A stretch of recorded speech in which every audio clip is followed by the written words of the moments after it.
Good evening, everyone. You are in the spotlight with Brian Gardner for this Thursday, December the 1st, 2016. Good to have you all here for our first of two shows this week. Should have been three, but, technical problems. What are you going to do? Here we are on this Thursday night, this first day of December. Before we get going, as always, I want to remind you all the ways in which you can interact and contribute to our show. Have your voice heard by emailing us at itspotlight401@gmail.com. You can also follow us and tweet us at itspotlight401. Please remember to use the hashtag when you tweet about us. Hashtag IT Spotlight 401. Sorry about that. It's been a while since we've had a show. Or you can create your own hashtag as long as it starts with hashtag ITS. That will help us in promoting the show. And also, please try not to be disrespectful or offensive. We don't mind in negative, constructive criticism or anything like that, but just try to be respectful is all we ask. You can also find us on Facebook. Just search for In the Spotlight 411 on Facebook and make sure you like our page upon finding it. This is our first show in well over a week. Our last show, we had two shows last Tuesday, the 2 days before Thanksgiving. So I hope you all had a great Thanksgiving and a great Thanksgiving holiday weekend and a great week so far. Really quickly, I want to acknowledge a couple of things that have taken place off the air that are far more important than anything we'll talk about here tonight. Obviously, there's been a couple celebrity losses over the last week. Florence Henderson and Ron Glass. Ron Glass, of course, many might know him from Firefly, and just a phenomenal character actor, a phenomenal man. We want to express our condolences to his family, friends, and fans. And may he rest in peace, a tremendous actor. And Florence Henderson, who's an icon.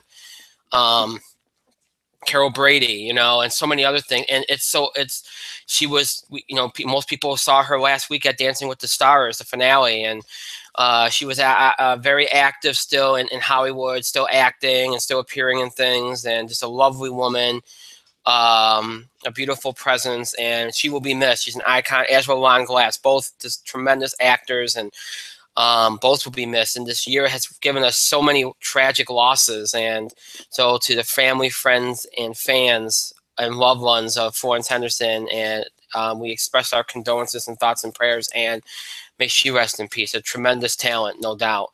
And then, of course, there's been some tragedies, Ohio State, and we want to give our thoughts and prayers to everybody affected by that horrific tragedy.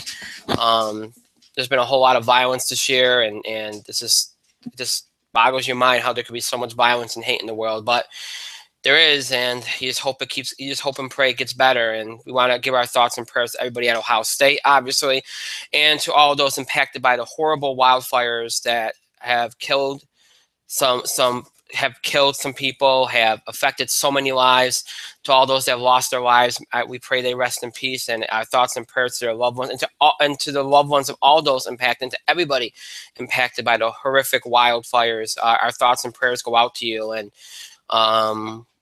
we hope everything works out, and that these fires get under control, and that this ends soon. It's just horrific what's going on. So our thoughts and prayers are with you all, impacted by those horrible wildfires. So a lot of bad things have been going on, and obviously last week was a week that a lot of people were celebrating the holiday, and then you have all these things going on, and hey, I mean, it's sad. It really is. It really is sad. So our thoughts and prayers go out to all those in need, and all those that have been impacted by some of the tragic losses and some of the tragedy that have taken place over this past week. Our thoughts and prayers go out to all those impacted. Again, that's far more important than anything we'll talk about here tonight. But we do have a show here, and a jam-packed show at that. We have a lot of stuff to get to. We're not going to be able to get to everything that we would have gotten to if we had done a show on Tuesday, so I apologize. Some things we're going to have to leave off till next week, which is fine.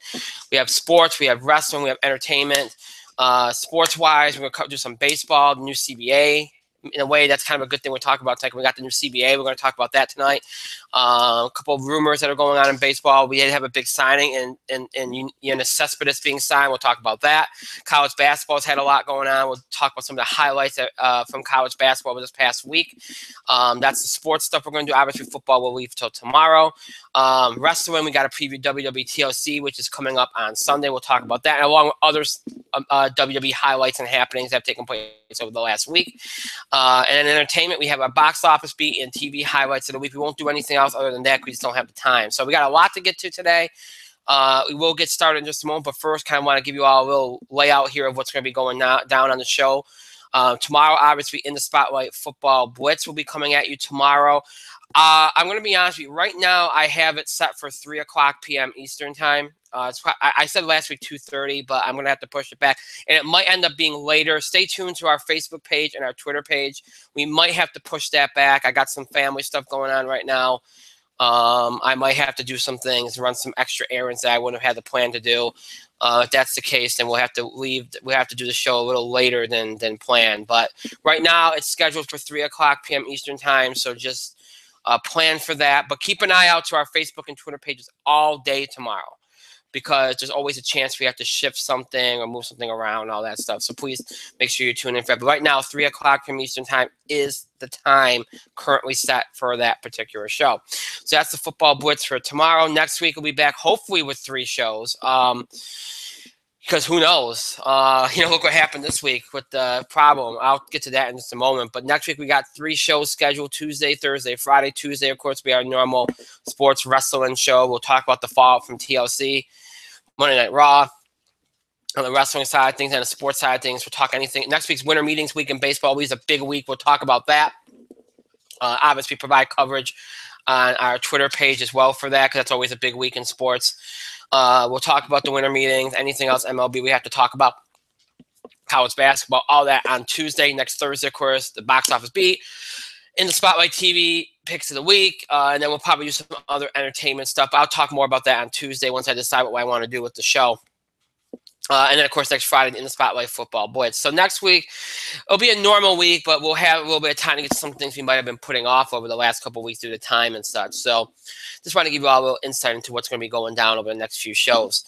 Now, as to why we weren't on the air on Tuesday, I tried. That's all I can say. There was something going on with YouTube Live. There was a significant problem. I was unable to start the broadcast. The broadcast tab that's on the bottom of the feed was not there. It just never appeared. We tried to start the show about 8 or 9 times. It just never worked out. With no tab to start the show, I can't have a show. So because of that, we had to cancel. There's just no way to do the show that night. So that is why we did not do a show on Tuesday. So my apologies for that. But hey, can't do anything about it. I don't. It's a YouTube thing. So, but thank you for your patience and your understanding. I do appreciate that.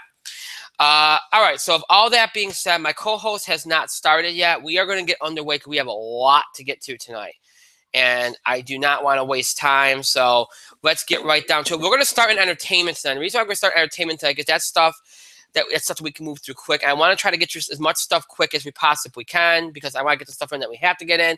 And there's some things in sports and wrestling that might take us a little while to talk about. So bear with us, you entertainment people out there that like the entertainment content. This week we're going to be real short on it, but we have to do what we have to do for time reasons. So please do bear with us on that. All right, so we will start off with entertainment, as I said. We'll start off with the box office beat. And we have a Thanksgiving weekend to talk about, which, was every bit it was every bit as good of a box office weekend as was expected to be. Now, look, you can look at this one of two ways. You can look at the positive, which is everything went as expected. You look at it and go, oh, okay, look at this. Moana did exactly what it was supposed to do. Fantastic Beasts held up as expected. You look at that and go, all right, everything went according to plan. But then if you want to look for people out there that will always want to look for a negative, the negative is, well, you would have liked to have overperformed. You look at Moana. A lot of people thought it would overperform and even beat Frozen. It did not do that. What can you do? The bottom line is, you look at how the box office came into this weekend. It came in on a high. The last 3 weeks have been really, really good. You've had movies hold up very well, like Doctor Strange and Arrival and Trolls, and then you have Fantastic Beasts there. So it wasn't. As a whole, I think if you look back at Thanksgiving weekend and then you look at the whole month of November, I think you put this as a much better box office November than last year, which in a lot of ways started off well, but then fell off at the end because Hunger Games just did not do what it was supposed to do last year. So I think you take this month of November as a whole and go, this was good. Now, you can look at this in one way and go, well, wait a minute. Moana, with all the momentum it had and all the potential it had, why didn't it do better than it did? It hit its target, all right? It's a success. I've seen a lot of people going, well, it should have beaten Frozen. It should have done this. It should have done that. Again, you got to take into account, I know this is a big box office weekend, okay? I know that this is a big box office weekend. But you can't always think that something's going to break the bank, no matter how good it is, no matter how much momentum it is, especially on a holiday weekend. Because here's the thing, folks. Hate to break it to you, there's other things to do besides movies on Thanksgiving weekend. People are shopping. People are going to see family. There's traveling. There's a bunch of other things. You never know how each year is going to play. Some years play out bigger than others. It's just the way that it goes. You just never know what you're going to get year to year. Some years are down, some years are up, some years are just about what you expect them to be.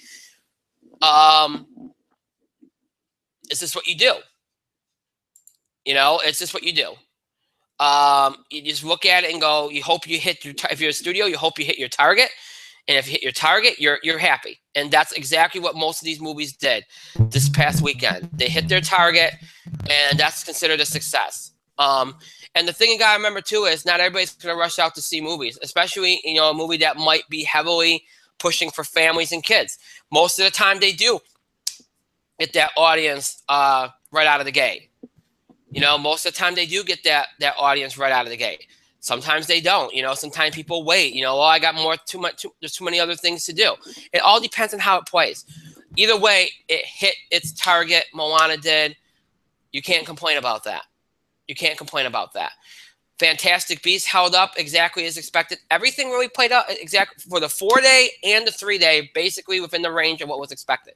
So I don't think Hollywood's going to have any complaints about that. If you want to be a nitpicker and look at any negatives, I could have done better. Yeah, I could have done better. But every week you could say that. Even when movies break records, you could say they could have done better. You can't think like that. So that's, you look at it, it's a success. And again, as a whole, I think if you look at November versus this November versus last November as a whole, I think it was much stronger in terms of the carryover, how it did momentum-wise throughout the month, and how it finished out. I think as a whole was much stronger than last year because every movie really held up their end of the bargain. Hunger Games didn't do that last year, so that's an improvement. That is an improvement. So, now for those that wanted Moana to beat Frozen, and I'm being one of them. Hey, you're disappointed. But what are you going to do? It still hit its target. Like I said, it's a success. So all in all, a successful weekend at the box office as my co-host has joined us. Hi, Mike. How you doing? You're in the spotlight. Oh, so I am. Hmm? Yeah, you are. And we're working tonight. Isn't that great? Mm-hmm. What was that about the Frozen Empire? We're talking about the Frozen Empire, which a lot of people wanted to see toppled this weekend. And because Moana didn't exactly do it, they're upset about it. My mug thinks you should let it go. I think I should let it go. But hey, look, a movie it did its job. It pulled in $56.6 million for the 3 days. I'm trying to pull up the 4-day numbers. I know what they are. I know it made over $80 million. I can't seem to pull them up, which is odd because by now usually you have them. But let's see.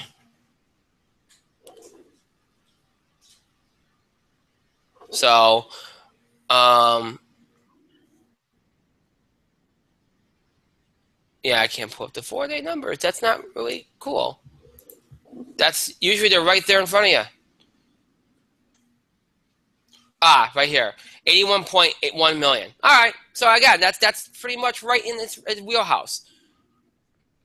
I mean, there's nothing bad about that. Could have made a little more, yeah, but hey, 81.1 million. Let's see, where's the 5-day estimates here? Okay, here we go. That's what I'm looking for. Yeah, Moana, 82 million. Fantastic Beasts, 65.5 million. Doctor Strange, 19.5 million.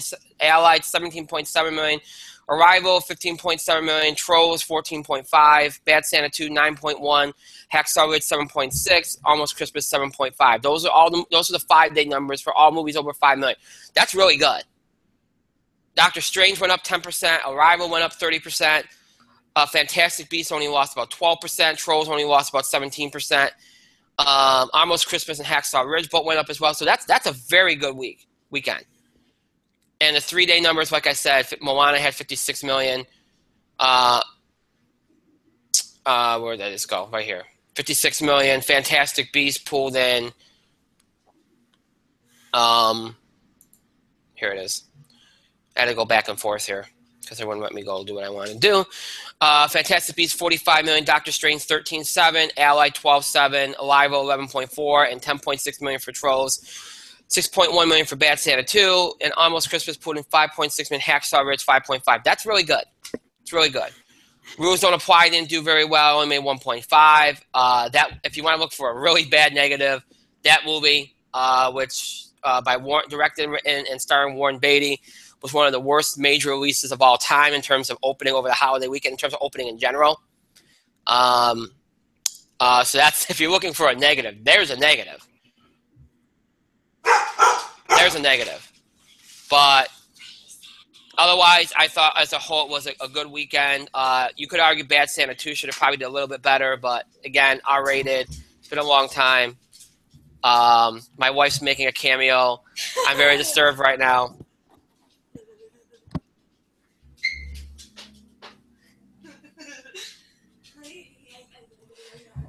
I feel like handing in my resignation after that. I do. Mike's in full support of that. Resignation and we'll take over. So I feel like there's a collective crowd. It has my full support. I feel like there's a mass cheering of people right now somewhere, like woohoo! Yes, I feel like this would be a good idea. Take over the show. Reasonable hour. Oh Jesus! Hey, we would be on a reasonable hour, but I had to push it back an hour. Mm-hmm. Yeah. So, but anyway, I mean, negatives, Rules Don't Apply was really, really bad. Bad Santa 2 probably could have done better, but otherwise, there really is no negatives here. There really isn't. Now, this is where the box office beat is going to go. It's going to move on very quickly here because as we look at the first week of December, there is absolutely nothing of note. This is going to be a weekend that Moana is going to own again. There's only one, if you want to call it a major release. I don't call it a major release, but I guess you could sort of call it one. Incarnate, a horror film from High Top Releasing, opening in 1,737 theaters, or 27 theaters, I should say. And again, you want to call that a major release? You can. It's got a $5 million budget. And it stars Aaron Eckhart. I don't expect much. It doesn't need much to break its budget. But still, it's you're looking at a movie that if it makes about $8 million, you're lucky. The only other movie of note coming out is Believe, a family film from Freestar Releasing, opening in 639 theaters. It's a Christian film. Not much is expected there. If it breaks $1 million or $2 million, that would be considered a major, major success. So Moana is going to be the repeat winner this weekend, far and away. How much? You're probably looking at about 40, 45 million, I would say. It could go a little higher, especially since a lot of people think it should have made more last weekend. If you believe that, you might think it'll go a little higher this weekend. I don't see how. Then kids are in school, back in school and stuff. But it is possible, I assume. I'll look at it and go, I'll say about 40, 45 million. That might be too high, but that's, given how the momentum it has, we'll go a little higher with it. Fantastic Beasts, you're probably looking at about 15 to 20 million. Doctor Strange, around 7, 8 million. Allied and Arrival around 5.5, 6 million. Trolls around 5.5 million. Bad Santa will probably fall under 5 million. I don't expect Incarnate to go over 5 million. I think it'll be around maybe 4. Everything else will be under 5 million, including Almost Christmas and Hacksaw Ridge. So I think it's a pretty easy weekend to call. It's a matter of how much Moana makes. I think it could go high end, it could go a little lower, it could actually be even much higher. It's a hard movie to read because you don't know how the momentum is going to manifest itself with kids back in school and such. It might be one of those movies that just kind of has these really good weekends. above board weekends, and then really has a big boost around Christmas. But like Frozen did, so we'll see. But Moana's going to win the weekend. There's no question about that. Mike, you have anything to add?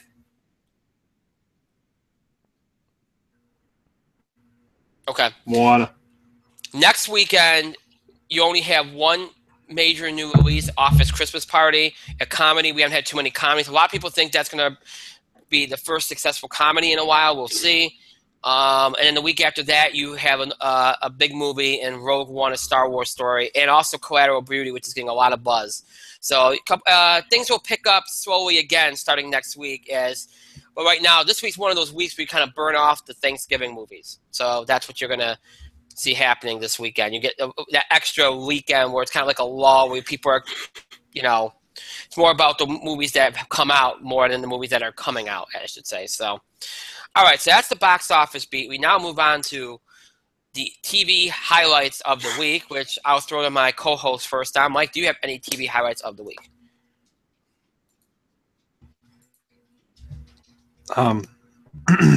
Okay. All right. TV highlights of the week. I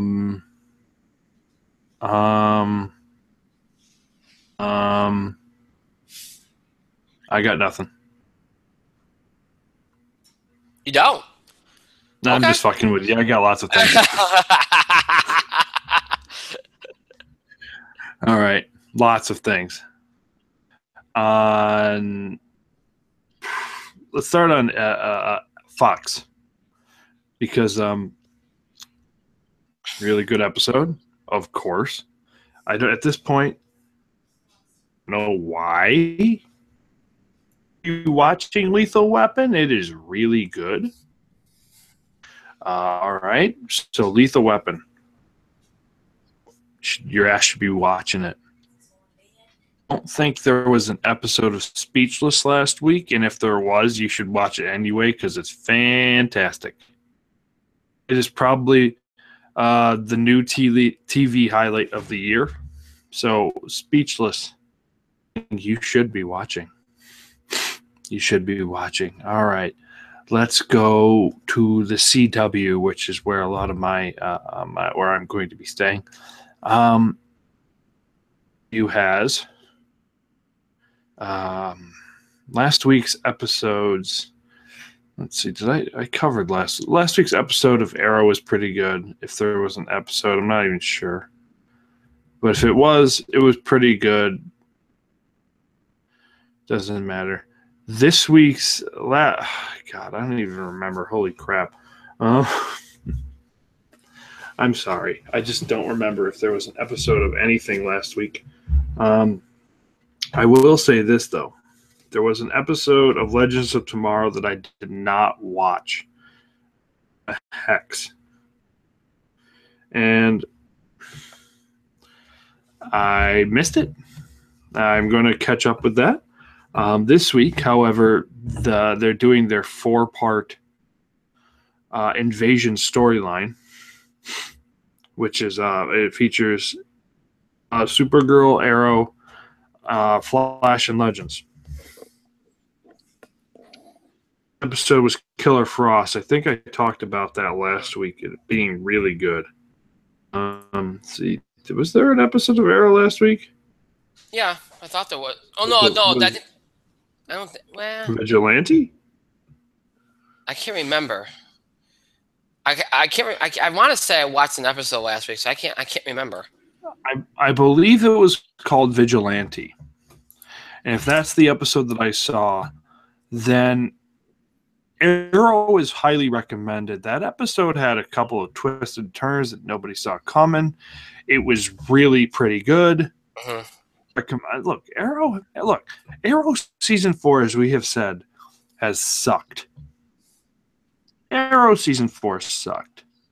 Arrow season 5, really good.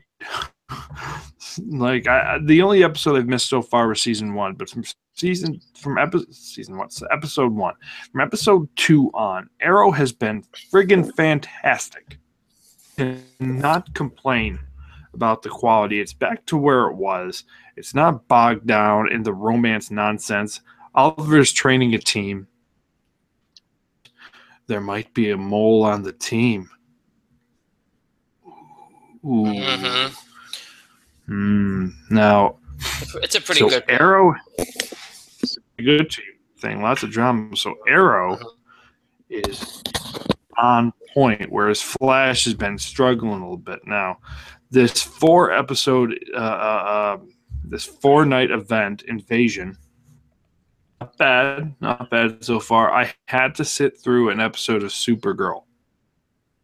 It wasn't my favorite thing. It wasn't my favorite thing. If you are a fan of Supergirl, then great. You probably thought that episode was great. I do like Martian Manhunter, though. I do think the actor who plays Martian Manhunter is really good, and I wish they brought him along. I wish they brought him along on this adventure because they could use all the superpowered people they get. Now, 2 is a Flash, and this episode should have been subtitled "How Everybody Else Lets Barry Have It for Being a Dumbass."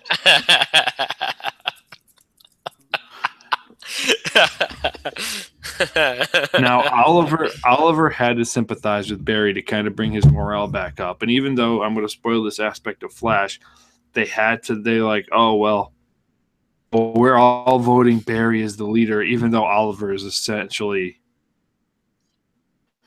as it made very well, because Barry didn't know where. Oh, great, I'm the leader. So what do I do first? Oliver's like, start training. This is where we come together as a team. Blah, blah, blah, blah. It's essentially Oliver Queen is the captain, team leader. Right. Because he's let's face it, he's the best of the best. Now, yesterday's episode of Flash was all right. It was pretty good. It was interesting. We got the rest of the team and the legends kind of all they were all brainwashed. They got the little, and then Flash and Arrow had to save them. We got the little tidbit about future Barry, which had been a major plot point in Legends. So a lot of things are being brought to light. Ellen being a dumbass also brought to light. HR deciding to trade Wally because nobody else wanted to encourage Wally West to be a hero. I don't understand the rationale behind that, but okay. But HR deciding to train Wally, I dig that. That's going to be a great story arc. So Flash is good. I have not seen Arrow yet. Clearly haven't seen Legends yet.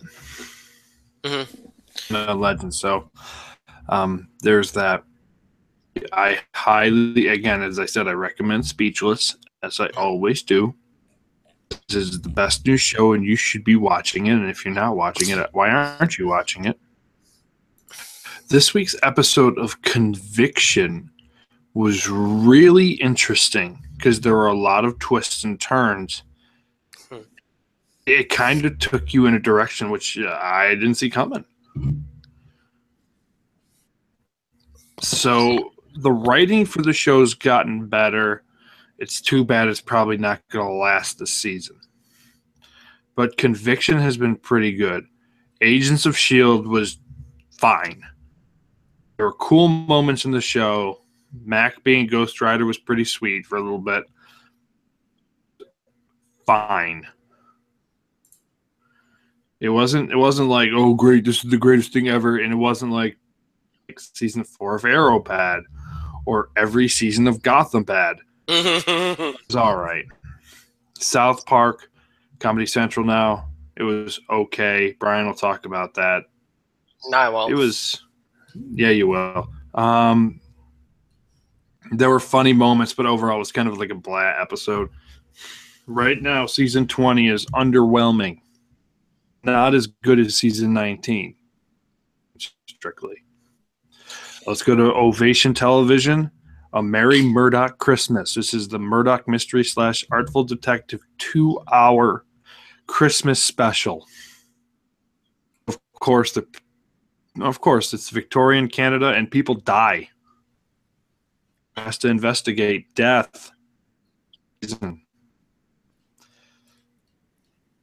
Watch that. I've seen a little bit so far. I am very happy with what I've seen. They're running the previous season of Murdoch Mysteries to kind of prepare everybody for season 10. It's going to be great. Looking forward to it. Highly looking forward to it. Also, America, real quick. One episode left this season. Things are coming to a head, and it is friggin' insane. Holy crap. Something like this can only come from the mind of Douglas Adams. Also, Power of the Daleks, Doctor Who, the discovered episode, Second Doctor story, the first Second Doctor story. It's pretty good so far. And the conclusion to that is coming soon. So there we are. I have spanned all of the networks and all of the shows. You might notice how I didn't talk about Gotham. Yeah. I was talking about Gotham with somebody at work, and they noticed that every time they do the speech about, oh, they can't invade our precinct, this is our home, they just laugh because they've done that speech about 15 times now. And it keeps happening. It keeps happening. The GCPD turning against Jim Gordon. Every time that happens, they laugh. Because how many times does it have to happen? Only bright spot is it looks like Jerome is coming back. Yeah, that's going to be cool. That I have not watched Gotham. I'm only bringing it up because I was talking about it, and it was ass. Right. Here you go. Lots of good highlights for you. You should be watching. Yes. I'm going to be very short because I did watch more TV this week. Gotham was crap, so I'm not going to talk about that. South Park I thought was okay, but it's not worth highlighting. The crossover, I watched the crossover all the way through. I thought it was real. You are right about one thing. The weak point was Supergirl, but I figured that was going to be the weak point, to be honest, because that show was still the odd show out anyway because it came on. You know, they brought it over from CBS and everything. And I still think they're trying to figure out a way to blend it in with everything else. Like, tonally, it doesn't fit the other shows. You know what I'm saying? They're trying to figure that out. But, yeah, I mean, look, I will say this, too, because I've caught up on Arrow now. Arrow is so much better this year. It's like night and day. In fact, I'd say, I mean, you pointed this out, and you are right. The whole season 3 wasn't ass. Although you will remember that I wasn't very happy with season 3, even when it was better than it was the back half of season 3. The first couple episodes of season 3, I felt like the directors just this kind of walked off set and didn't give anybody any direction on how to play the scenes because they were awful. The actors were completely out of it the first couple episodes of season 3. I don't know what happened there. And then it kind of picked up a little bit. We had the great cliffhanger with Roz and Oliver, and then everything went to crap from that point on until season 5. But this season is so much better. There's a better balance of things. I'm cautiously optimistic for the future for that show. I really hope they keep up with the direction they're going in. Flash has struggled, but again, as you mentioned, the crossover is kind of helping it a bit because people are going off on Barry, which is helping. And so I'm enjoying the crossover. I encourage anybody, and they did a very good job with it. They really did. I wasn't in love with the idea of the villain at first, but it's worked out. It's worked out. Let's see what else is there. I know everybody out there is pissed off at Walking Dead right now. Okay, and I will admit that. Look, for me, I have a different view of this, and I think anybody that's read the comic has a different view of this. What they're doing this year, the problem is they put so much emphasis on building up to Negan last year that they didn't do the world building that they should have done last year as they were building up to Negan. They didn't introduce all the communities. They didn't do all that. They waited till this year. They wanted the big cliffhanger. Now in the aftermath of the cliffhanger, they're building up all these communities that they need for the next big story arc. So you're going to get a lot more filler and a lot more buildup now because they didn't focus on these things prior. So you know what? For me, knowing what's coming, I can deal with that. But I recognize there's a lot of people out there that never picked up the graphic novel or the comic and have no freaking idea what's going on. So with that in mind, I can understand the opinion. So I can't disagree with anybody's opinion. Not that I would anyway. But that impacts my viewing because what I watched on Sunday, I completely got why it was important and why we needed to do this.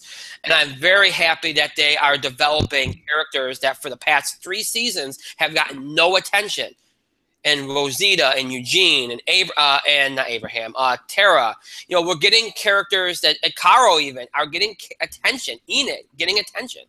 Finally, these characters that have just been kind of all over the place are getting focus and attention. It's about damn time. And Alana Masterson, I give a lot of kudos to because she plays Tara very well. They make her more or less comic relief, but you know what? They showed different elements of her this week.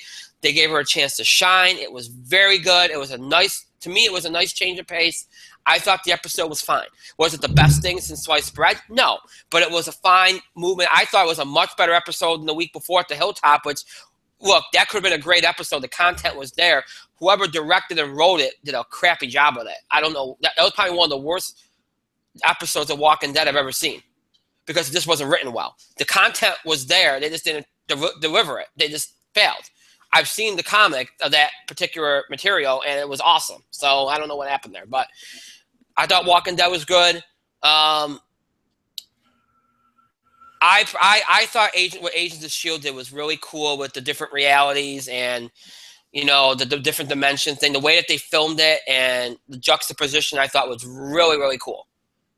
I like when they do stuff like that. They've been doing that the last season and a half when they try different things. I like that. It makes it adds to the experience. The only thing I will say is this, and I know, and I try to be very fair, I do, because you can't blame the show for the scheduling. You can't. You can't blame a show for scheduling. It's a network. But they left you on such an awesome cliffhanger. And I know we had to wait, a month, and a month's not a long time. But it ruins the momentum, all right? Unless it's your mid-season finale and you're going to go away and everybody knows that, it's fine. But when you do something like that, to me, it kills the momentum. Because nobody knew that they were going to be off for a full month going into that episode. Nobody knew that. And it just kind of disrupted it. It was like this season's been really killed by the fact that they can't schedule the right way. I understand the election and everything, then you know what? You need to better prepare for this. I would rather they wait to start the season and go boom, boom, boom, boom, boom. It's like season 1 all over again. So I thought that hurt it, but at the same time, it was a really good episode. Nice balance. I like the way they filmed it, and they built up to their finale mid-season finale next week really well, which I think next week's gonna be amazing. So I can't wait for that. That's all I got. I actually think the DC crossover was my favorite thing of the week. Be honest. I thought it was cool. I'm really happy with the way they brought it all together. Maybe that's because I had such low expectations. Maybe that's why it might not be like it might just be good, but maybe I think it's great because my expectations were low. But I thought they pulled it off really well. Like I can deal with Supergirl being the low point. And no, it's not because it's Supergirl. I actually like the actress. I like the character of Supergirl. I think there's a struggle with that show to kind of fit it into the CW DC universe. You know what I mean? I think they're still struggling to find that, but they'll find it eventually, and it'll be okay. It's a thing that you have to kind of learn as you go. But I liked it. So all right, TV highlights done. All right, we are going to jump now. We did entertainment. We're going to jump to sports real quick. And we're going to there's a couple of MLB things. Obviously, we had a signing. What's happened before the new CBA was put into play. Cespedes was signed back to the Mets with a $110 million deal. Now, a lot of people were shocked by this because with the CBA expiring, nobody expected anybody to do anything of significance. Look, Mets needed a bat. He's the only bat they have. They did not want to take a chance. I don't blame them. They knew that everybody else was going to be waiting. Better to do this than wait till the CBA was done and then everybody starts jumping into play. So I thought they were smart to jump on it. They needed him back more than anybody else. They got him. So good deal for the Mets. In addition to that, we've had a couple deals go down in the last 24 hours since the new CBA was put into play here. Garcia, the card was traded, left-handed pitcher Jaime Garcia to the Braves for 3 prospects. The Pirates and Nationals have entered into trade talks for Andrew McCutchen, which would be a huge deal for the Nationals. They can pull that off. And the Mets are close to, the Mariners, I should say, are close to a deal with left-handed pitcher. I just lost my page. Wow. Mark Rupinsky. So some movement. And everybody knew a week ago that the minute the CBA was done, that there'd be a lot more movement. And that's exactly what's going on. We're getting some movement now. If Andrew McCutchen goes to the Nationals, happens, that's a huge deal. Might be the big trade of the offseason. It's a huge get. Again, though, you worry about him because a lot of people worry that he's on the downturn. He had a bad year last year. We'll see. Because he is going to his 30s now. Sometimes players peak early, and he might have been one of them. But so this could be it's going to blowing up in the national space, but you can't blame him for taking a risk on a young player like that, a reasonably young player like that. And again, the Mets deal was a good one. And this deal for the Nationals on paper and for now seems like a good one, but maybe 4 or 5 years down the road, we'll see. Or 2 years down the road, whatever, we'll see. So we'll see. So there's been some movement, and you think there's going to be more movement over the weekend. The markets are starting to materialize now because that CBA has been signed, because of the fact that you know what's going on. People know the financial state of things now as opposed to a week ago. And with the winter meetings coming, we know things always seem to pick up the weekend before the winter meetings. They pick up, and then you go into the weekend, and then you go into next week, and then things usually heat up. Sometimes you have a really hectic couple days before the winter meetings, and then it dies off during the winter meetings, and after the winter meetings, things pick up again. Sometimes that's the way it goes, and other times the winter meetings are full of action. We'll see. I think they're going to be full of action because the CBA held a lot of teams up, so you're probably not going to get as many moves before the winter meetings as you normally get. So what is the deal with this new CBA? Well, one of the big things that we found out today about this is that the All-Star game will as of 2018, this year will be the last year that the All-Star game counts. The All-Star game will no longer count after this season. Home field advantage will go back to being dictated by the best record, which I like. I'm glad they're doing that. It was an overreaction. That's a good move. There is going to be a smokeless tobacco ban for new players, which I think is good. Now, this is a 5-year CBA, okay? Now, I'm not going to bore you with a lot of the details. You can check them out on ESPN, MLB.com, several other places. It is a 5-year CBA labor deal, okay? So that's good. You avoided the lockout. There's going to be continuity. Good for them. The biggest thing that came out of this, other than what I mentioned, is the luxury tax threshold is being raised. Teams like the Yankees are going to benefit the most from this. Other big market teams will as well, but the Yankees were the ones that are getting the most hurt by it because of the performance factor. That performance factor is no longer in play. There's other things among this deal, including draft compensation and all that stuff, but nonetheless, most people – and they decided, and one of the big things that was at discussion was whether or not they would have a 26-man added to the roster. That will not be the case. They will maintain 25-man rosters until September 1st, in which they will expand rosters to 40 like they do every year.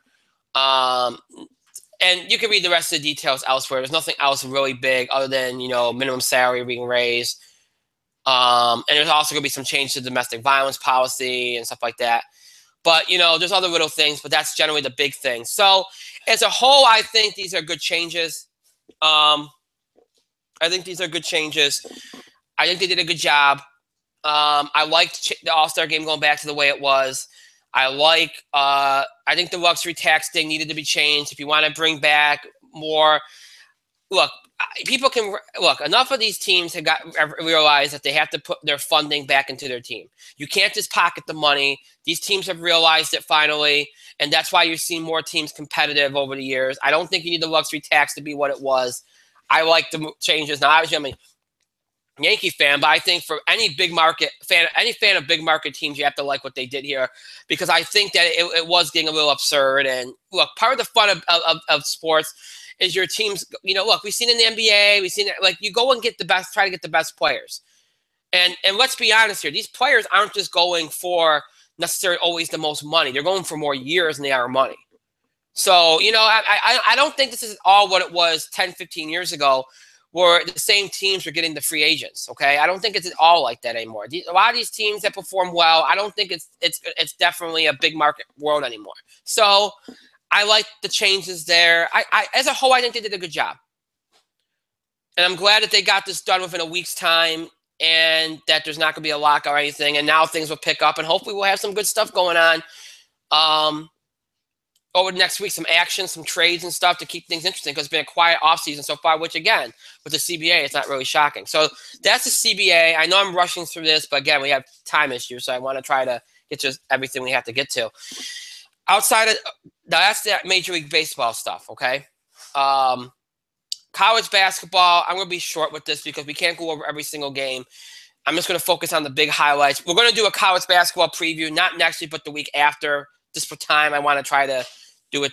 I want to give us another week or so, because again, with the cancellation on Tuesday, it kind of screwed things up a little bit. So I want to kind of give us enough time to kind of even things out a little bit and kind of get to some things that we're going to be putting off another week that we were done on Tuesday. So there have been some interesting things. Obviously, Michigan State played Duke. Now, my people, they continue to struggle. They played Duke. Michigan State was going to lose to Duke, even if they played up to their potential. So, to me, that's not really shocking.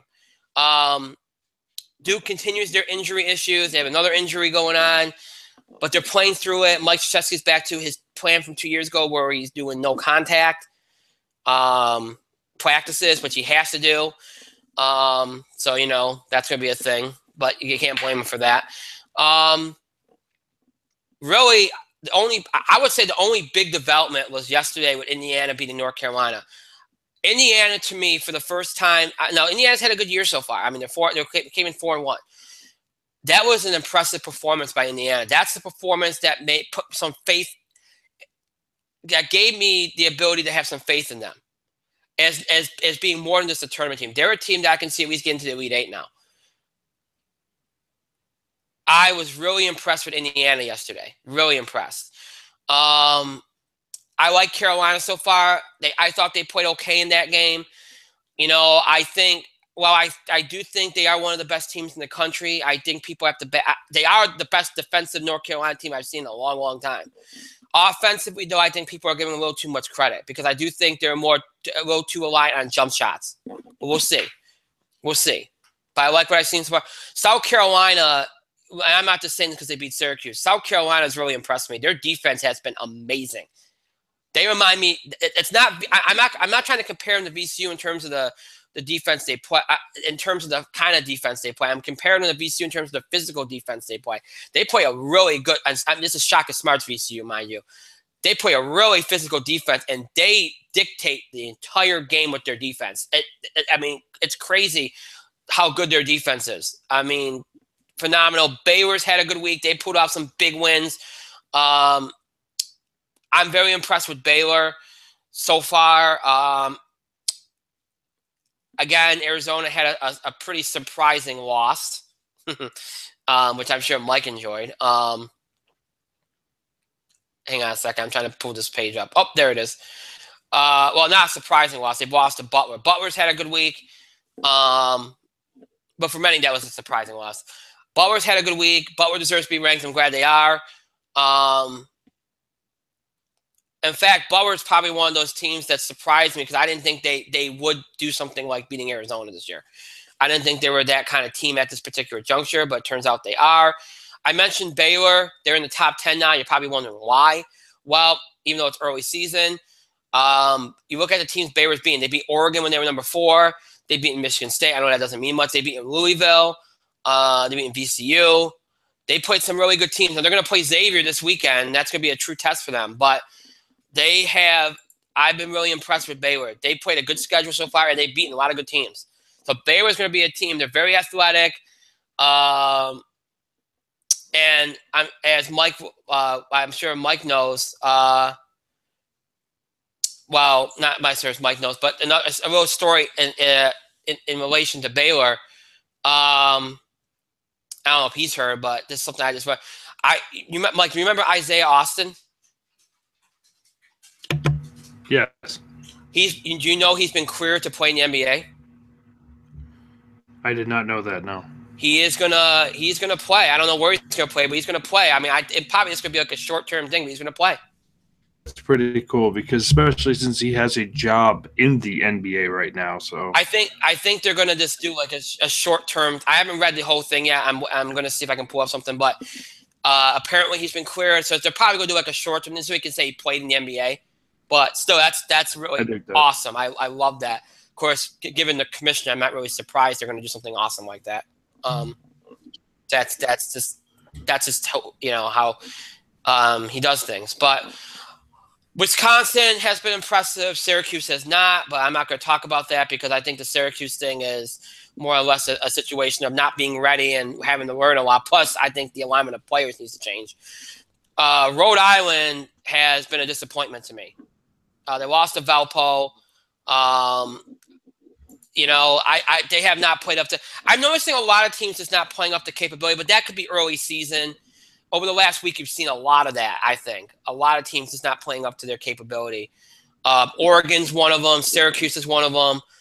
I was going to say, who else was I say? I think Arizona. Even though I think Arizona's over, I think Arizona could play better. Michigan State's definitely one of them. There's some teams out there. I think over the last week you've seen it. Some of these teams are just not playing like they're capable, and I think that's something you've seen over the last week. Early season, I think some teams were playing better. Some teams were playing better than they should be playing, like they were exceeding expectations. And over the last week, I've seen a trend towards teams not playing up to expectations. So a couple of big things over the last week. Again, but nothing out of the realm. Like Indiana beating North Carolina is not huge. I said Butler beating Arizona is a big statement. Baylor's made a huge statement. They're probably one of the big surprises. South Carolina, I think, has made a big statement. So that would be my takeaways from the last week. Mike, do you have anything to add? Still sucks. Villanova's really good.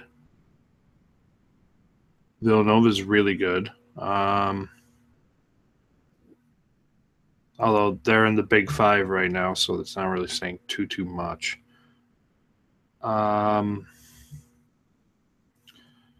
I don't know. I really don't have too much more to say on this matter because, yeah. So, yeah, college basketball season's going interesting. I haven't watched that many games, I'm going to be honest with you. I know Georgetown sucks. That is not surprising because they're Georgetown. But that being said, Syracuse is disappointed.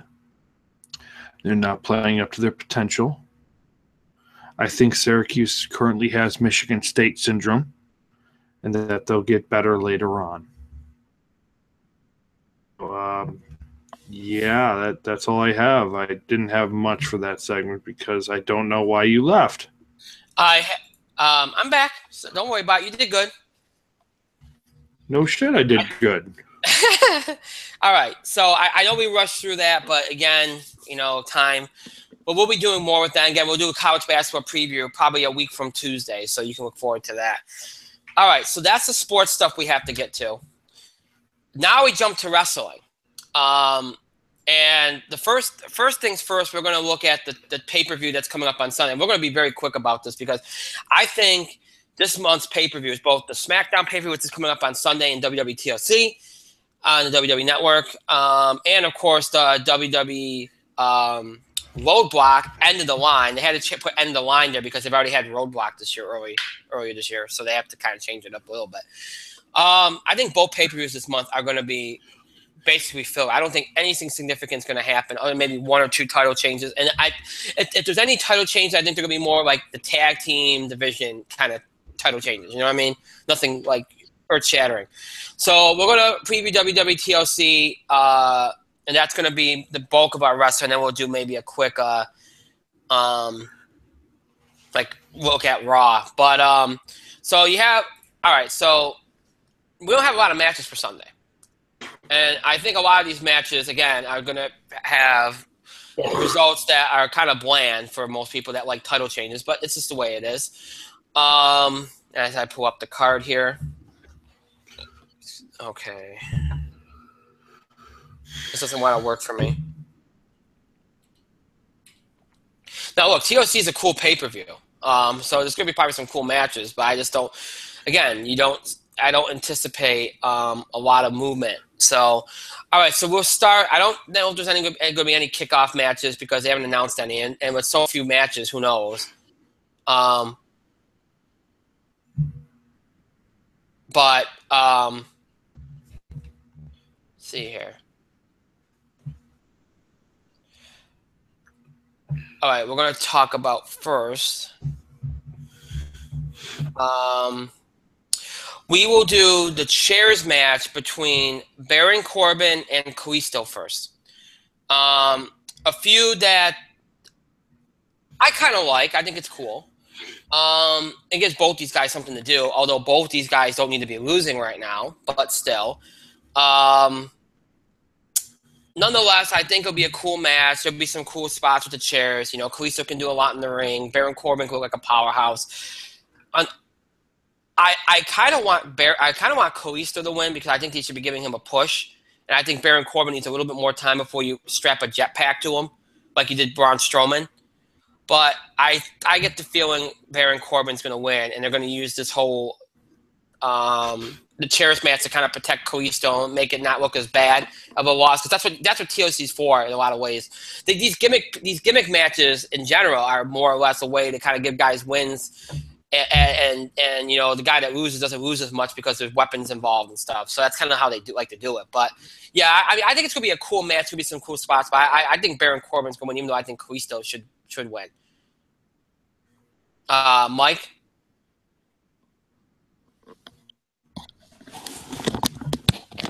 It'd be a cool match.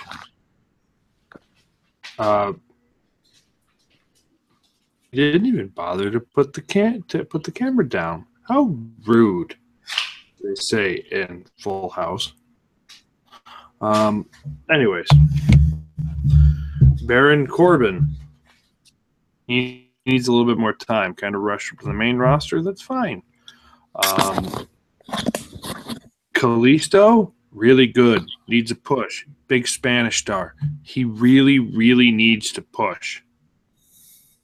I really want Kalisto to win this match.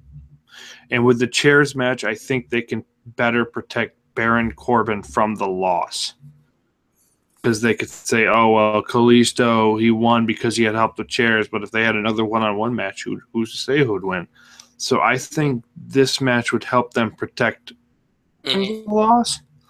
So I'm going to go out on the limb here and take Kalisto, because I feel like he needs the pay-per-view win anyway. Right. Okay. Next up, we have let's see here. A match for the Intercontinental. Well, we'll do the tag titles next, because I think that's a cool match to talk about next. A match for the tag team titles, including tag team champions Heath Slater and Rhino versus the Wyatt family, featuring Bray Wyatt and Randy Orton. Mike, go ahead.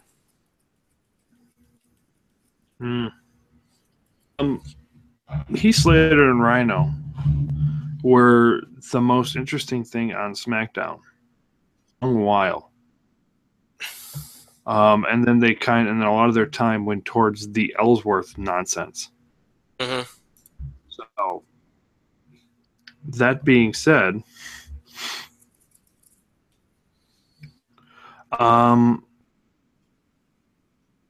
they're going to take the titles for now.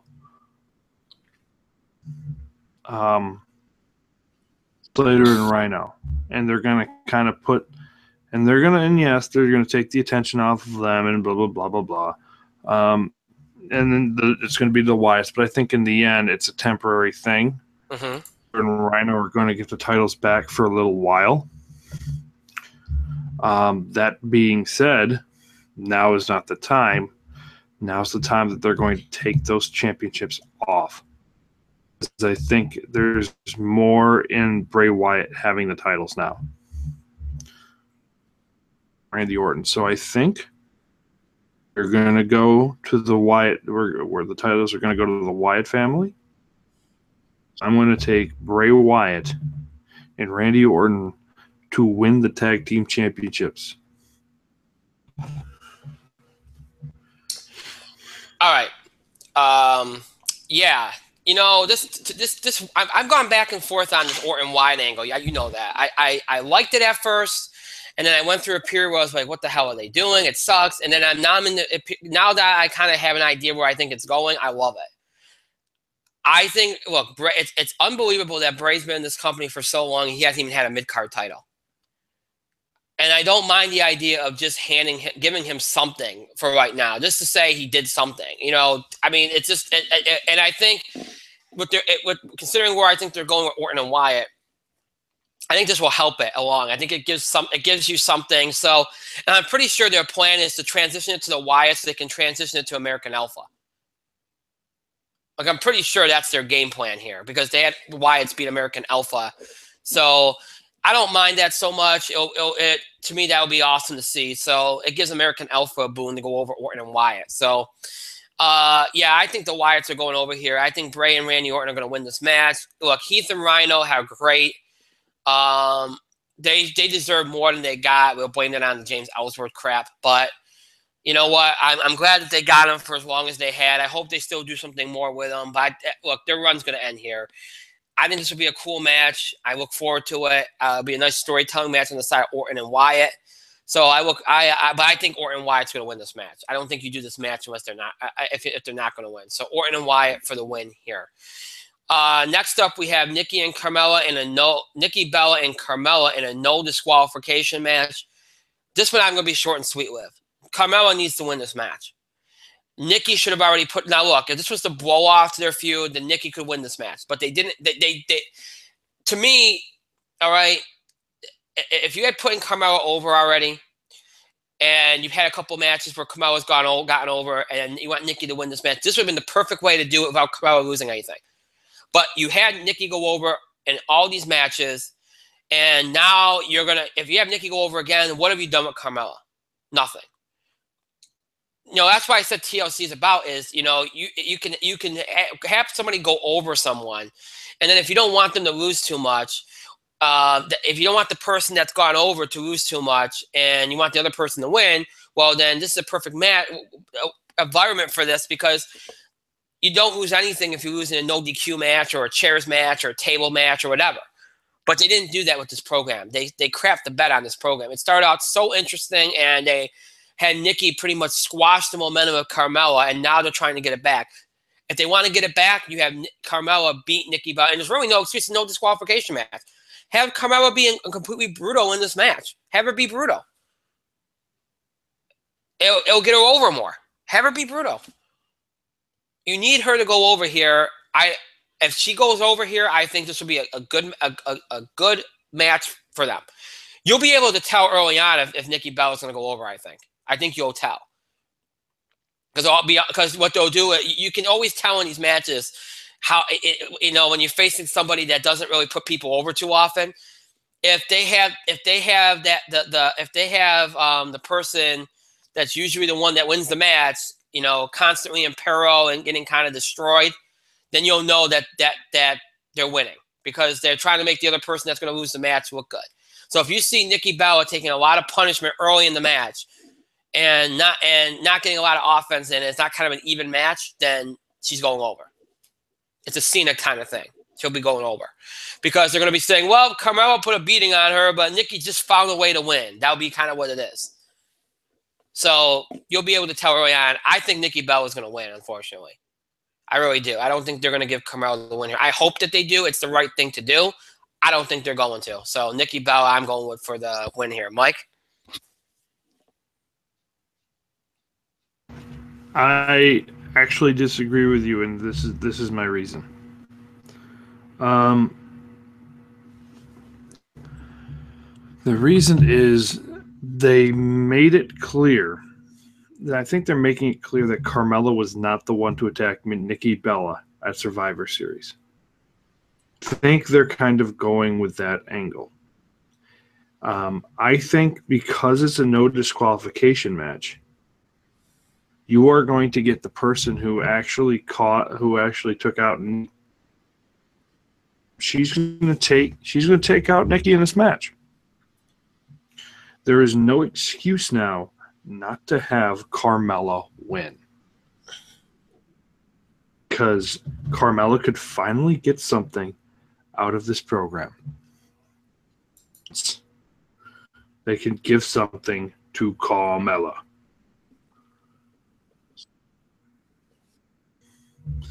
Whoever costs Nikki is going to be the one who kind of costs her here too. That being said, I think is going to win here. I will take Carmella for the win, and I think Natalya is going to be the one who attacked Nikki. So we're going to go to Nikki versus Natalya and Carmella to maybe Becky Lynch for a while. You know something? I forgot about the Natalya angle. So you know what? I'll revise my pick. They'll give it to Carmella because Natty is going to interfere. You're right. I forgot about Natty. So yeah, okay. Well, in that case, I guess Carmella gets something out of it. You know, she should have gotten a lot more. All right, next matchup: SmackDown Women's Title match between the champion Becky Lynch and Alexa Bliss. Mike, go ahead. Short and sweet. This should be a tables match. It is a tables match. Because that's the match. Because that Wikipedia didn't have it. Oh, with that being said, Becky Lynch is going to beat Alexa Bliss because I don't think there's any plans to take the title off of Becky for the foreseeable future. She's just really getting her footing as champion. This feud has been really interesting. It's going to be a nice blow off, and they can transition to Carmella after. Fine. I do not know what they do with Alexa Bliss after, and hopefully they find something interesting for her to do because she's a very interesting female wrestler. That being said, Becky's going to win here. And if she doesn't win here, I'm going to be extremely surprised. Yeah, again, what I've said earlier applies here. You do look, Alexa Bliss. You don't want you're trying to put Becky over here. She deserves this run with the title, but you don't want to. So you don't want to take the title off her, but you don't want to lose anything on Alexa Bliss here. So what do? You do a tables match. She doesn't have to get pinned. She just falls through a table. It protects her a little bit. So you know what? Alexa's not going to win here. I think both these women have done a great job in this feud. I like Alexa a lot. I think they've done right by her. I think they've represented her well. They've gotten the character over. That's a good thing. So you know what? I think this even though she's going to come out of this probably without the title, I think this did a lot for her, especially since she just debuted a few months ago. Mm-hmm. So I think this did a lot for her, and I think working with Becky helps. So yeah, I think this will be a cool match. Becky Lynch for the win. This one's an easy one to kind of call. It's one of those easy ones on the card. I think all these matches are pretty easy to call in a way. Like I said, this pay-per-view and the Raw pay-per-view later this month are going to be basically a lot of the matches are going to have the result that you'd expect, and a lot of titles are going to be retained, I think. All right, next up, the Intercontinental title match between the champion Miz and Dolph Ziggler, which is going to be a ladder match. Why a ladder match? Again, We're going to protect the person that's going to lose again, Dolph Ziggler. He doesn't have to get pinned again. Miz can get a cheap win. Everybody moves on. They have to blow off the Ziggler feud because they didn't properly blow it off yet. Miz shouldn't lose the title. Miz should have never lost the title to begin with because that month that Miz didn't have the title, it kind of started to fade already back into irrelevancy. And automatically Miz gets it back, and all of a sudden people care again. That's just the way Miz does things, I guess. But I think this would be a cool. First of all, Dolph Ziggler is at his best in ladder matches. He really is. Like every good match, every one of the matches that I've ever liked Dolph Ziggler in. Okay, I like Dolph Ziggler in most of his matches, but his best matches I think are his ladder matches. Dolph Ziggler's had great ladder matches. Well, I went for the Intercontinental title, so I think this is going to be good. Him and Miz have great chemistry. All their matches have been good. This, to me, is going to be an awesome match. I look forward to it. This has to be the last match for Dolph Ziggler and The Miz, hopefully ever. And I expect Miz to retain. I think it's going to be a cool match. Probably going to be one of the matches of the night, if not the match of the night. Mike, go ahead. I agree. I think this should be a really, really fantastic match. Miz is not going to lose here. Dolph is not going to win here because the most interesting thing they could do is keep the title. The only way you take the title off of The Miz is if he's going to get world title run soon. And they could title run soon. It might be interesting. But they're not going to, ergo, because that division's kind of busy right now dealing with the James Ellsworth nonsense. That being said, I believe it's going to be one of the matches of the night. Miz is going to retain. Dolph's going to be protected because you're going to have a kind of like pull Dolph out of the way and, blah, blah, blah, blah, blah, and, get involved and, all that nonsense. Hard. Just to kind of keep the story going between Miz and Brother, Yeah. Miz to win. Right. All right. So now, as I said, we don't know of any kickoff matches or any other match because nothing else has been announced. So the only other match that we know of that we haven't mentioned yet is what's going to be the main event.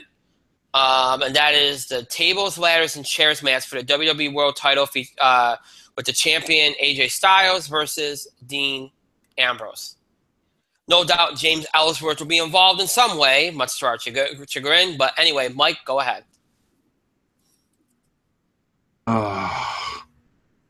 James Ellsworth, because he's been involved with everything, this program will probably be involved in this match at some point. That being said, AJ Styles, who has literally put James Ellsworth over for 3 times for the last 2 months, I don't see AJ Styles losing here.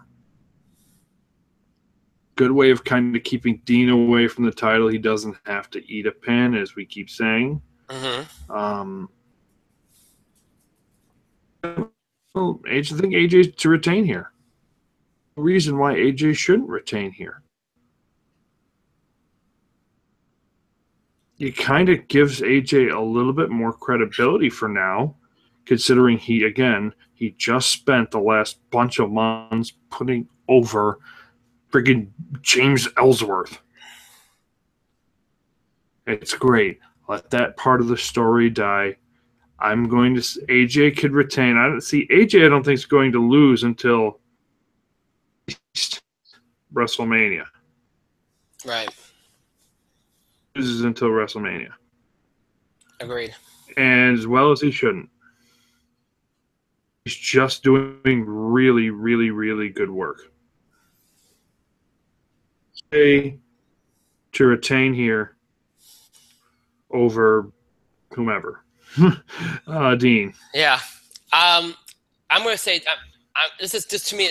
First of all, the result to this match is easy. AJ Styles is going to win. They're not going to get the title back to Ambrose here. They're all about AJ Styles right now. Ambrose had his run for right now. I hope. Now, look, I would rather James Ellsworth not be involved at all. and they put him in his proper place, which is in the mid card. I'd rather that he's not involved at all. But if he's going to be involved, I hope they take him out early. And that we can focus on Styles and Ambrose, who were having a great feud. Even when Cena was involved, we're having a great feud. And then got lost in the Ellsworth nonsense. Because this is probably going to be the last match between Ambrose and Styles, at least for now. I want it to be a true blow-off match and for their dynamic to be showcased here. And this kind of match, it could be showcased really well.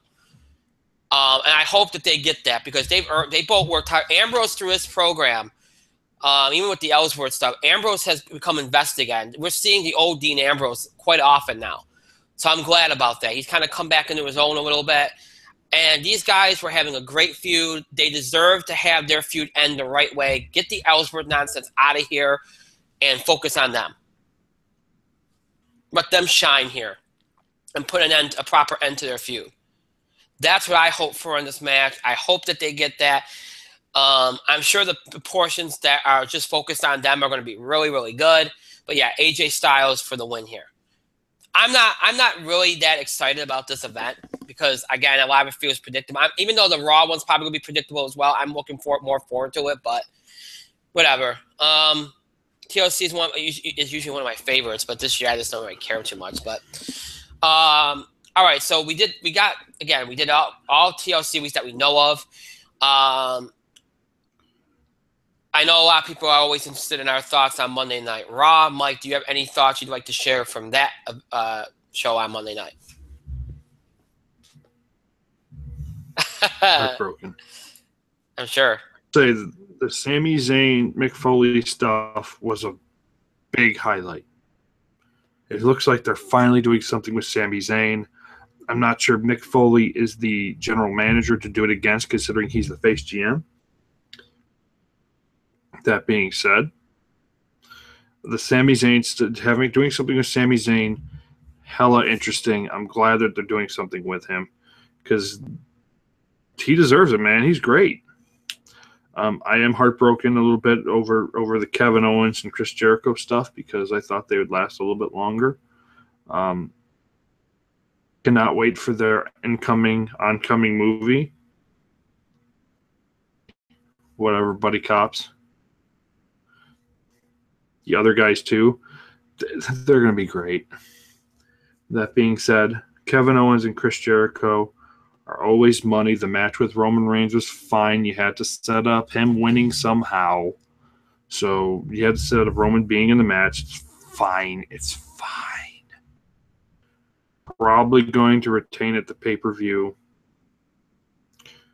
It is what it is. You just kind of move forward and you just kind of deal with the Roman Reigns bullshit a little bit. Rollins, the Rollins beating on Jericho in the backstage was great. The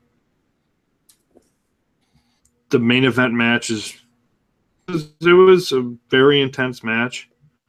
Again, unfortunately, I don't think it's the last one between the two, but I thought it would be. But it's not.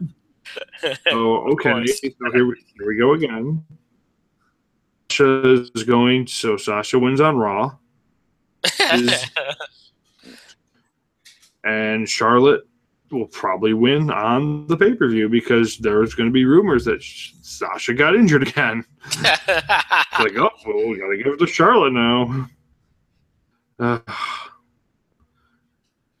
Plan. Either Charlotte can't win it back, or this has to be the last title change between the two because we can't do this again. Make up your damn minds. It's fine. Make up your damn minds. Yeah. That was Raw. I'm going to be really quick with mine. I thought it was a really good episode. You know, I like that this week, both on Raw and SmackDown, we kind of brought back the backstage brawls a little bit. I'm glad that we did that, the Jericho Rollins thing. And then, of course, on SmackDown, they did the AJ and Ambrose thing backstage. But the Sheamus Cesaro moment was awesome. A lot of development there. Oh, I forgot to mention that. That was like my favorite moment of Raw. Yeah. It was so good. That was freaking good. I loved it. It stuff like that needed to do more of. It was good development. Owens Jericho got some good development. The women's match was awesome, and again, hopefully they finally put an end to that feud. All in all, I thought it was a very good episode. Strong all the way through. The Paul Heyman thing with Cole was really effective. I thought it was a really good episode. I really did. I thought they did a really good job on Monday night. What you said, I can't add too much. I thought they did a really good job Monday night. A couple other little things. WWE announced the Elimination Chamber will be coming back in early 2017. It's going to be in Phoenix, and apparently Raw, it looks like Raw is going to get Elimination Chamber, and SmackDown is going to get Fastlane. So, Mike, I know you were asking me about that, but it looks like that's the way it's going to go. So Raw is going to get the Chamber. Interesting decision based on who could be winning the Rumble. There are lots of names floating about for the Rumble winner. Mm-hmm. But the name that I've heard most often from sources and internet, that would be a surprising move. Mm-hmm. So they don't really. The Raw doesn't need the Chamber. I think SmackDown does, but fair enough. Now there's also some talk that SmackDown might get Extreme Rules and Money in the Bank, and they might not do double branded Money in the Bank. Only SmackDown does. They need to do it. They need to do a dual branded Money in the Bank. Now, I would say that they need to make Money in the Bank. I've always felt this way anyway. Money in the Bank. They should have a big five, and Money in the Bank should be the fifth one. Because it's so impactful. It's really a lot of their plans for the year are surround Money in the Bank. So I think that they need to start thinking of Money in the Bank in the same vein as SummerSlam and Mania and all them other ones. That's just my opinion. Agreed. I just think that's the right way to go. But we'll see. So that's the only real big news that I would say that any of you really wanted us to talk about. So I think we got through everything, which is great. We did it much sooner than I thought, so that's good. So we will wind down. As always, the show might be over. It's not mean you have to stop interacting and contributing to the show. You continue to have your voice heard. Send us your feedback, your questions about the show, and scheduling the show, topic ideas, breaking news items that you want us to cover related to sports, entertainment, or wrestling. If you send them in, we can cover them. So please don't hesitate to do that. You can send us reactions, comments, or opinions on things we said on the show, things we talk about. Any of these things you can do by email, Facebook, and Twitter. You can email us at itspotlight411@gmail.com. You can also follow us and tweet us at itspotlight411. Please remember to use the hashtags, hashtag itspotlight411. Or you can create your own hashtag as long as it starts with hashtag ITS. And as long as it's not disrespectful or insulting, please, you can be negative. You can be negative towards us and give us constructive criticism, but please do not be disrespectful. That's the only thing I ask. That we ask, I should say. You can also find us on Facebook. Just search for In the Spotlight 411 on Facebook and make sure you like our page upon finding it.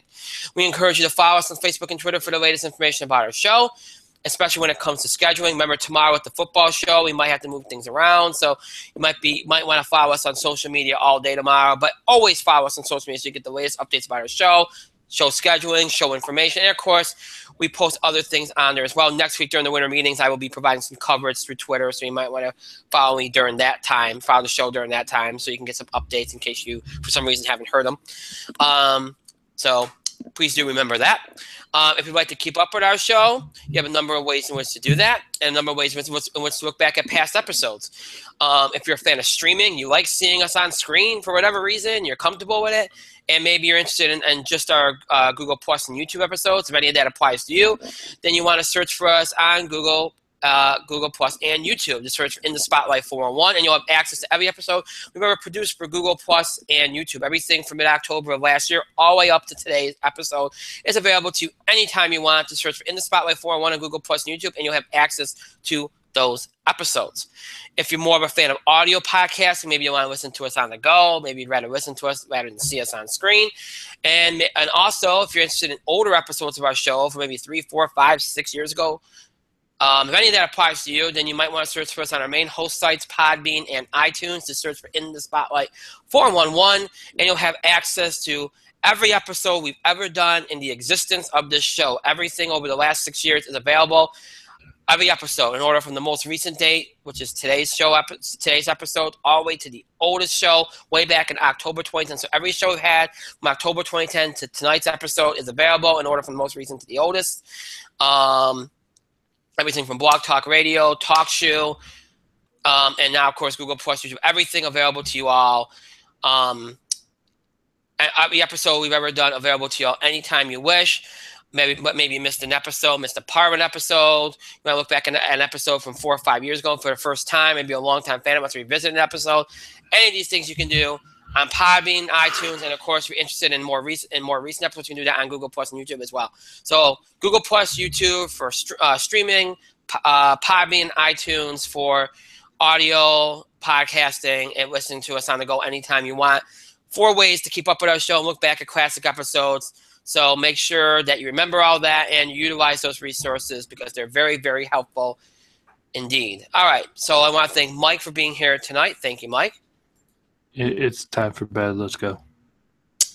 Thank myself for another great show. Pat myself on the back. And thank all of you for your continued support and your contributions to the show. Thank you so much for watching. To those that will be watching or listening later, thank you to you as well.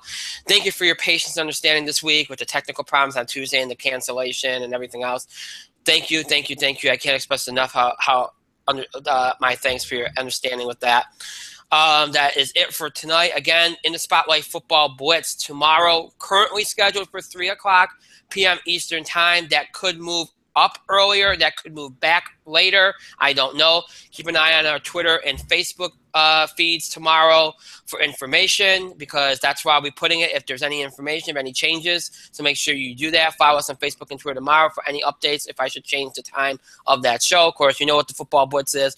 We look back at last week in the NFL and college football and look ahead to this week. It'll be a big show as we look ahead to the last conference championship weekend in college football. So it's going to be a big and Selection Sunday, really, for college football. There'll be a big weekend in college football, so we'll talk about that tomorrow. And then, of course, next week, again, 3 shows. Tuesday, sports and wrestling. Thursday, entertainment. Of course, next Friday, the football blitz, as I mentioned. So Tuesday, we'll be doing MLB, college basketball, any other sports stuff outside of football we have to cover. Of course, wrestling, the fallout from WWE TLC, and Monday Night Raw. All of that will be coming your way on Tuesday. So, and again, tomorrow, the football blitz. Again, keep an eye out for any updates on scheduling, as, again, that could be pushed up a little bit or pushed back a little bit in terms of time. So with that all being said, I hope you have a great night and a great day tomorrow. We'll see you back here for the football blitz tomorrow. Again, currently scheduled for 3 o'clock p.m. Eastern Time, but again, that could change. So until tomorrow for the football blitz, broadcasting and streaming live here on YouTube. Until then, tomorrow, again, 3 o'clock p.m. Eastern Time, that is the current time. We'll see if anything changes. But until tomorrow for the football blitz, have a good night, everybody.